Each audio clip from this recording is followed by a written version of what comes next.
Hi guys, welcome to Bhuvan Ramya Vlogs. Flow வந்துருச்சு போலயே. So ஆக்சுவலா ஒன்னு கவனிச்சியா, கிட்டத்தட்ட நம்ம ஒரு 3 மாசத்துக்கு அப்புறம் ஒரு கடைசியா வீடியோ போட்டோம். 2 லட்சம் வியூஸ் போயிருந்தது. நான்லாம் உண்மையாலுமே ஒரு 10,000 பேர் கூட பார்க்க மாட்டாங்கன்னு நினைச்சேன். நானும் அப்படிதான் நினைச்சேன், ஒரு 10,000 பேர் கூட பார்க்க மாட்டாங்க, வியூஸ் போகாது. ஆமாங்க, ஆனா நீங்க பயங்கரமா சப்போர்ட் கொடுத்தீங்க. சோ உங்க எல்லாருக்குமே ரொம்ப ரொம்ப நன்றிகள். சரி ரம்யா, இந்த வீடியோ என்ன வீடியோ? இது ஒரு மினி குக்கிங் வீடியோ தான். ஆமாங்க, ஏன்னா ரொம்ப நாள் கழிச்சு கையால சாப்பிட்டு எனக்கே ரொம்ப வருஷங்கள் ஆயிருச்சு. அது மாதிரி என்னோட ஃபேவரட்டான ஒரு டிஷ்ஷை சமைக்க சொல்லியிருக்கிறேன். நம்ம ஒரு குக்கிங் vlog தான் பார்க்க போறோம். சோ அது மட்டும் இல்லாம போன வீடியோல நிறைய கமெண்ட்ஸ் வந்தது ரம்யா. நிறைய கமெண்ட் பண்ணாங்க. ஆனா என்ன பண்ண, சரி அந்த வீடியோக்குள்ள போயிட்டு நான் சொல்றேன். சோ அதுக்கு முன்னாடி என்ன பண்ணோம், புவன் ரம்யா vlogs சப்ஸ்கிரைப் பண்ணுங்க, சப்போர்ட் பண்ணுங்க.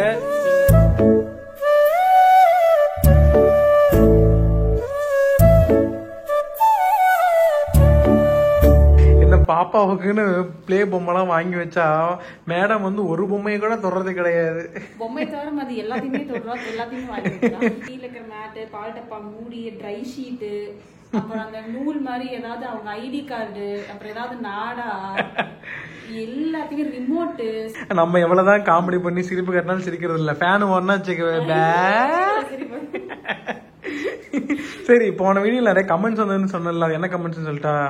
நீங்க என்ன டைரக்டா அங்க இருந்து சென்னைக்கு வந்துட்டீங்களா, அங்க வீட்டுக்கு போகலையா, அப்புறம் கோயிலுக்கு போய் பேர் வைக்கலையான்னு சொல்லி நிறைய கமெண்ட்ஸ் வந்தது. அது நீங்க சொல்லிட்டீங்கன்னா கரெக்டா இருக்கும். நீங்க கேக்குறது கரெக்ட் தான், ஏன்னா நாங்க வீடியோ போடல, சோ உங்களுக்கும் தெரியல. நான் அம்மா வீட்டுக்கு அங்க போயிட்டு அங்கேயே கிட்ட ஒரு 1 வீக் இருந்தோம். இருந்துட்டு குழந்தை கோயில் பாப்பா தூக்கிட்டு போயிட்டு அங்கேயும் நாங்க ஃபுல்லா என்னென்ன ஃபார்மாலிட்டிஸ் இருக்கு எல்லா ஃபார்மாலிட்டிஸ் முடிச்சிட்டு கடைசியா ஃபைனலா தான் நாங்க சென்னை வந்திருக்கோம். ஆக்சுவலா வீடியோ எடுத்திருக்கோம், பட் நம்ம இன்னும் எடிட்டிங் பண்ணல. நாங்க என்ன பிளான் பண்ணிருந்தோம்னா, சரி லைனா போடலான்னு பார்த்தோம். சரி சென்னைக்கு வந்துட்டோம்ல, அது ஒரு வீடியோ போட்டு அதுக்கப்புறம் அடுத்த கம்மிங் டேஸ்ல போடலான்னு பார்த்தோம். அந்த வீடியோஸ்லாம் அப்கமிங் டேஸ்ல வருங்க, நீங்க பாருங்க, யாரும் கோச்சுக்காதீங்க. சோ பாப்பா பேர் வைக்கிற ஃபங்க்ஷனு, அதுக்கப்புறம் கூட்டிட்டு சென்னைக்கு வந்தது, அம்மா வீட்டுல இருந்தது, எல்லா வீடியோவுமே இருக்குது. வரும்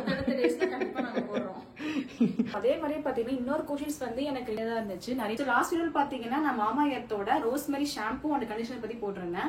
சோ அது எப்படி நல்லா இருக்கா, ஹேர் ஃபால் ஆகுதா, என்ன இது நிறைய பேர் டீட்டெயிலா கேட்டுட்டு இருந்தீங்க. சோ இது பாத்தீங்கன்னா மாமா எர்த்தோட rosemary anti hair fall shampoo and conditioner தாங்க. நான் கொஞ்ச நாள் யூஸ் பண்ணிட்டு தான் இருக்கேன். இது யூஸ் பண்ணனால பாத்தீங்கன்னா 93% ஹேர் ஃபால் ரெடியூஸ் ஆயிடுச்சுங்க. சோ அதுவும் இல்லாம நம்ம ஹேரை நேச்சுரலாவே நல்லா ஸ்ட்ராங்காவே வச்சுக்கோங்க. சோ இதுல பாத்தீங்கன்னா ரோஸ்மெரி அண்ட் மீத்தி தானா இருக்கிறதாங்க மெயின் காரணமே. இதுல பாத்தீங்கன்னா எந்த ஒரு ஹார்ம்ஃபுல் கெமிக்கல்ஸ்மே இல்லைங்க. ரோஸ்மெரி சொல்லியிருந்தேன் பாத்தீங்களா. சோ இது என்ன பண்ணுதுன்னா நம்ம ஸ்கேல்ப்ல இருக்க பிளட் சர்க்குலேஷன் ஸ்டிமுலேட் பண்ணுதுங்க. அதான் நமக்கு ஹேர் நல்லா ஸ்ட்ராங்காவே இருக்கு. மெத்தி தானாவோட பெனிஃபிட்ஸ் பாத்தீங்கன்னா நமக்கு ஹேர்ல இருக்க பிரேக் எல்லாமே ரெடியூஸ் பண்ணிட்டு அதுக்கப்புறம் நம்ம ஹேர் நல்லா growth ஆகுங்க. சோ இது பாத்தீங்கன்னா மேட்சர் சர்டிபிகேட் இருக்கு, டெர்மட்டாலஜி டெஸ்டட் தான். இது எல்லா டைப்பான ஹேருக்குமே செட் ஆகுங்க. நானுமே ரம்யா சொன்னதுக்கு அப்புறமா மாமா எர்த்தோடைய அந்த ரோஸ்மெரி ஷாம்புவும் கண்டிஷனர் யூஸ் பண்ணி பார்த்தாங்க. யூஸ் பண்றப்பையும் அந்த அரோமாவே ரொம்ப சூப்பரா இருக்குங்க. அதுக்கப்புறம் பாத்தீங்கன்னா யூஸ் பண்ணதுக்கு அப்புறமா ஹேருமே ரொம்ப ஸ்மூத்தியாவே இருக்குது. எனக்கு அந்த நல்ல டிஃபரன்ஸுமே நல்லாவே தெரிஞ்சதுங்க. அது மட்டும் இல்லாம மாமா எர்த் பாத்தீங்கன்னா ரெகுலரா நம்மளோட கஸ்டமரோட ஃபீட்பேக்கை பேஸ் பண்ணி அவங்களோட ப்ராடக்ட்ல ரிசர்ச் அண்ட் இனோவேஷன் கொடுத்துட்டே தான் இருக்காங்க. இந்த ப்ராடக்ட் வேணும்னு நினைச்சீங்கன்னா அமேசான், பிளிப்கார்ட், நைகா, பர்பிள் அவைலபிளா இருக்கு. சோ அதுவும் இல்லாம லோக்கல் ஷாப்ஸ் அவைலபிளா தாங்க இருக்கு. சோ புவன் 2025 அப்படின்ற ப்ரோமோ கோட் யூஸ் பண்ணீங்கன்னா ஃபிளாட் 20% ஆஃபர் கிடைக்கும். சோ வேணும்னு மறக்காம யூஸ் பண்ணி வாங்கிக்கோங்க. கீழ டிஸ்கிரிப்ஷன் லிங்க் கொடுக்குறோம். சோ இப்போ அவருமே பாத்தீங்கன்னா ரெகுலரா யூஸ் பண்ண ஆரம்பிச்சிட்டாரு. நான் பழகிட்டேன். சோ ரொம்ப நல்லா தான் இருக்கு. நான் ரொம்ப நாளாவே அதை யூஸ் பண்ணிட்டு இருக்கேன். முதல்ல நான் வேற ஃபிளேவர் யூஸ் பண்ணேன், இப்போ இந்த ஃபிளேவர் யூஸ் பண்ணிட்டு இருக்கேன். மேடம் எந்திரிக்கிறதுக்குள்ள குக்கிங் முடிக்கணும். நம்ம பாப்பாவோட திங்ஸ் எல்லாம் தான் இருக்கு. இதெல்லாம் கொஞ்சம் அப்படியே நான் தண்ணி சுடுதண்ணில போட்டு சானிடைஸ் பண்ணி வைக்கணும். ஏன்னா எடுத்தா வாயில ஆக்சுவலா ஊருக்கு 1 வாரம் ஆச்சுங்க. பட் இன்னும் பாத்தீங்கன்னா உங்களுக்கு இன்னும் நிறைய கிளீனிங் ஒர்க்லாம் எக்கச்சக்கமா இருக்குது. இந்த மேட் எல்லாம் முந்தா நாள் தான் வாங்கினேன். செம்ம யூஸ்ஃபுல்லா இருக்குதுங்க இந்த மேட். மேட் இருக்கனால எனக்கு பிரச்சனை இல்லை. அப்போதைக்கு சும்மா டெட்டால் தண்ணி விட்டு நல்லா புளிஞ்சு தொடச்சு மேடம் போட்டுருக்கோம். பட் ஃபுல் வீடியோ மாப் போடணும். ஏன்னா தரையில படுத்தாலே மேடம் தரையை நக்கிறது. அதனாலே இந்த மேட் நான் வாங்கிட்டேன். இது ரொம்ப ஹெல்ப்ஃபுல்லா இருக்கு எங்களுக்கு. பாய் போட்டிருந்தோம் ஃபர்ஸ்ட். பாய் எல்லாம் எந்த மூலையை கிடக்குதுன்னே தெரியல. ஒரு வரையில எல்லாம் சுருண்டு போயிடுது. குட்டி பாய் உள்ளது. ஆமா, அது குழந்தை பாய் தான். அதனால சரி மேட் வாங்கிச்சனால யூஸ்ஃபுல்லா தான் இருக்கு.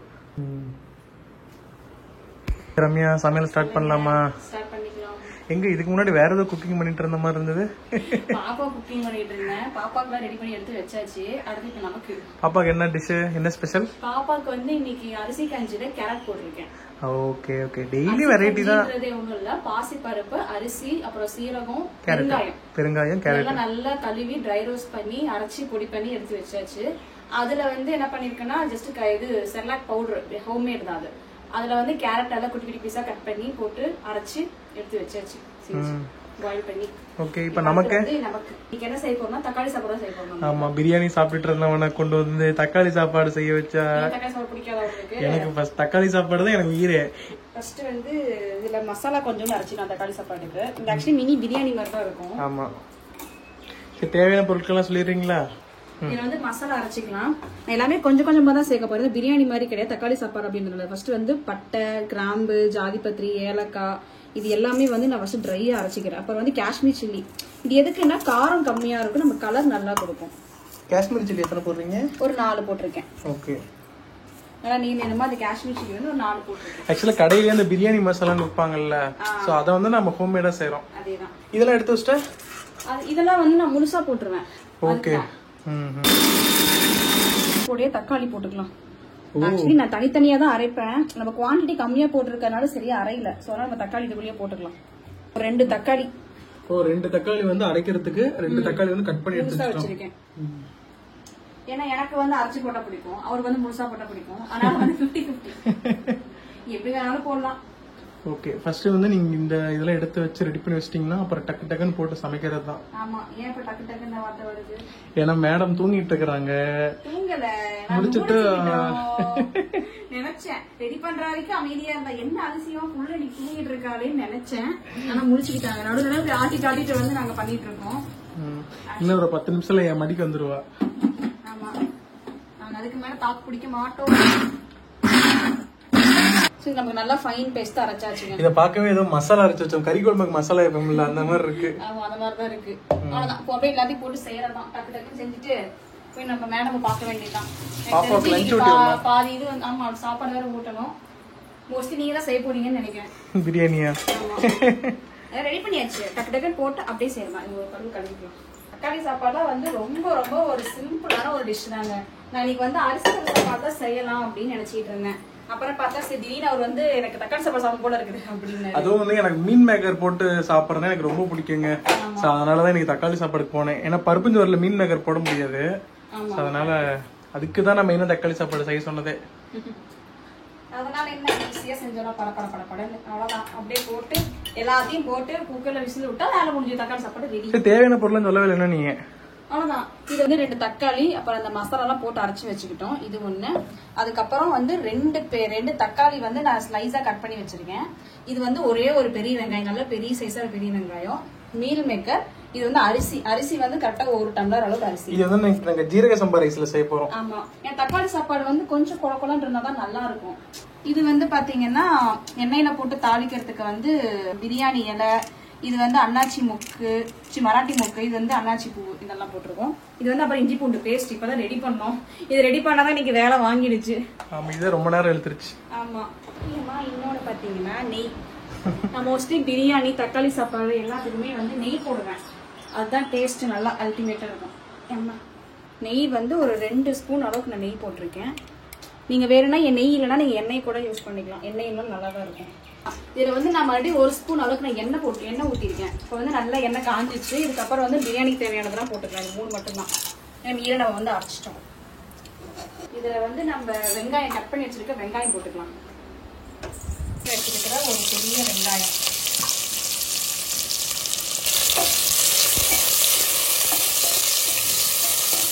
பிரியாணி வாசம், பிரியாணி இலை, வெங்காயம், நெய் வாசம் அப்படியே வணக்குது. செமையா இருக்கு. எனக்கு ஒரு பசி எடுத்துக்கிச்சு. ஏன்னா எனக்குமே தூங்கி எந்திரிச்ச உடனே நாங்க ஊட்ட மாட்டோம். ஏன்னா கொஞ்சம் தூக்கம் தெளியணும். தூக்கத்திலேயே ஊட்டனா வந்து சரியா சாப்பிட மாட்டாங்க. அதனால அந்த தூக்கம் தெளியிற கேப்ல நம்ம டக்குனு சமைச்சு முடிச்சிடணும். நாங்க தான் எந்திரிச்சிட்டோமே. தூக்கம் தெளியில இல்ல எந்திரிச்சுட்டா. எந்திரிச்ச உடனே ஊட்ட முடியாதுல்ல. பாப்பா ஒரு கையில போன் ஒரு கையில வச்சுக்கிட்டு. ஆமா பாப்பா ஒரு கையில போன் ஒரு கையில இருக்கு என்கிட்ட. அம்மா குக் பண்ண வெங்காயம் நல்லா வதங்கிடுச்சு. இந்த டைம்ல வந்து நம்ம அரைச்சி வச்சிருக்க பேஸ்ட் தக்காளி பேஸ்ட் அப்படியே போட்டுக்கலாம்.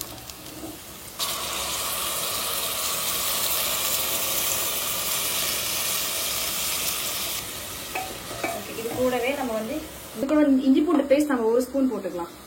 இந்த தக்காளி சாப்பாடு தான் நமக்கு 1 ஸ்பூன் வந்து போதும். நீங்க ரொம்ப வருஷத்துக்கு அப்புறம் சமைக்கிறீங்களா? அது வேணா கரெக்ட் தான். ரொம்ப மாசத்துக்கு அப்புறம் ஆமா கிட்டத்தட்ட 10 months ஆச்சு சமைச்சு. ஓரளவுக்கு மறந்துருக்கும்னு நினைச்சேன், ஞாபகம் இருக்குது கொஞ்சம் கொஞ்சம். இதுதான் அது ஒரு பழைய பீக்குக்கு வரல. வந்துரும் சூப்பரா வாசம் இருக்குல்ல. வாசம் செமையா இருக்கு. இந்த கட் பண்ணி வச்சுக்க தக்காளி போட்டுக்கலாம், நம்ம தண்ணி போட்டுக்கலாம். கூடவே கொஞ்சம் கல்லுப்பு, அது கூடவே வந்து கொஞ்சம் கல்லுப்பு போட்டுக்கலாம், தேவையான அளவு போட்டுக்கலாம். கல்லுப்பு போட்டாவே தக்காளி நல்லா வதங்கும் அப்படின்னு சொல்லுவாங்க.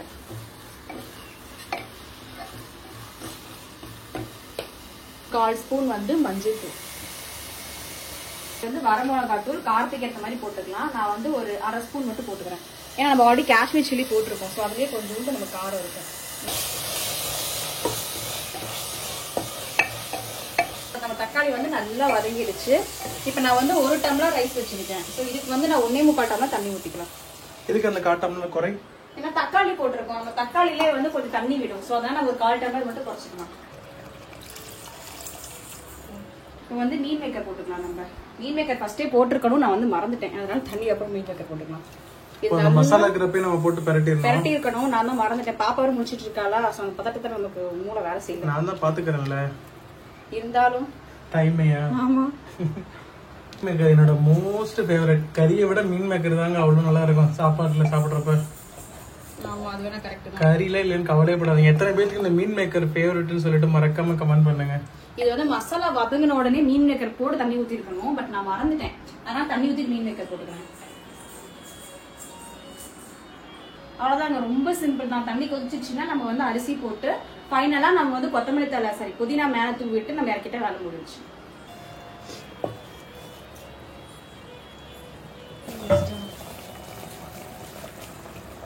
அதாவது புதினா வந்து நல்லா கழுவியாச்சு, இது அப்படியே போட்டுக்கணும்.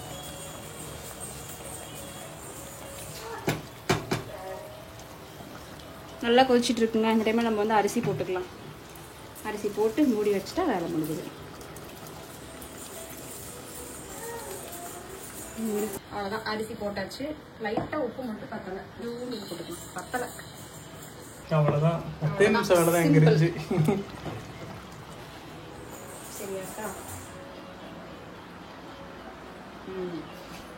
கரெக்டா மூடி வச்சு கரெக்டா ஒரு 2 விசில் விட்டா நமக்கு ரெடி. சாப்பாட்டுல அரிசி விட மீன் மேக்கர் தான் அதிகமா இருக்கு. எல்லாமே எனக்கு தான். சாப்பிடுங்க, நல்லதுதான். ஓகே, அவ்வளவுதான். மூடி வச்சோம்னா வேலை முடியுது. பாப்பாக்கு சாலிட்லாம் ஸ்டார்ட் பண்ணியாச்சு. அதனால வந்து ஆயிடுச்சு ஸ்டார்ட் பண்ணி. ஏன்னா 7 முடிஞ்சு இப்ப 8 நடந்துட்டு இருக்கு பாப்பாக்கு. சாலிட் ஸ்டார்ட் பண்ணி 1 month ஆயிடுச்சு. அப்படியே மூடி வச்சு ஓகேங்க, அவ்வளவுதான். அப்படியே மூடி வச்சு 2 விசில் விட்டோம்னா ரெடி. இங்க வந்து பாப்பாக்கு நான் ரெடி பண்ணி வச்சது போய் ஊட்டிட வேண்டியதுதான். ஓ, அரைச்சிட்டியா எல்லாத்தையும்? எல்லாம் ரெடி பண்ணி வச்சுட்டு மேடம் தூங்கிட்டு இருந்தாங்க, அதனாலதான் சரி ஊட்டாம இருந்தது. எந்திரிச்சு ஒரு 10 நிமிஷம் ஆச்சு. ஸோ இப்போ ஊட்டினா கரெக்டா இருக்கும். எந்திரிச்சு உடனே ஊட்டக்கூடாது, கொஞ்சம் பிரிஸ்க் ஆனதுக்கு அப்புறம் ஊட்டினாதான் அவங்களுக்கு கொஞ்சம் சாப்பாடு தொண்டை இறங்கும், இல்லைன்னா கதக்கிட்டே இருப்பாங்க. ஸோ அவ்வளோதாங்க, ஒரு கிட்டத்தட்ட ஒரு 1/4 மணி நேரம் ஆயிடுச்சு. சாப்பாடுமே ரெடி ஆயிடுச்சு. அங்கே வந்து ரம்யா வந்து பாப்பாவுக்கு சாப்பாடு ஊட்டிட்டு இருக்கிறாங்க. ஸோ வந்து அந்த கேப்பில் நான் சாப்பிட்ருவேன். அப்புறம் நான் சாப்பிட்டதுக்கப்புறம் நான் பாப்பா பார்த்துவேன், ரம்யா சாப்பிட்ருவேன். ஆஹா, மீன் மேக்கர் செம்மையா இருக்குதுங்க பார்க்க.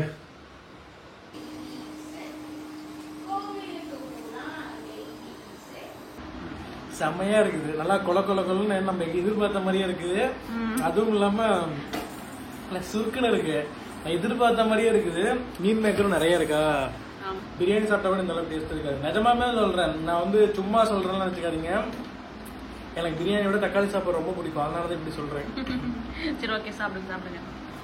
நீங்க பாப்பா விட்டுட்டு நான் சாப்பாடு ஊட்டல, நான் சாப்பாடு குடிச்சிட்டு இருக்கிறேன். மேல ஃபுல்லா சாப்பாடு இறச்சி விட்டா அதான் நீ ஊட்டி விட்டுரு.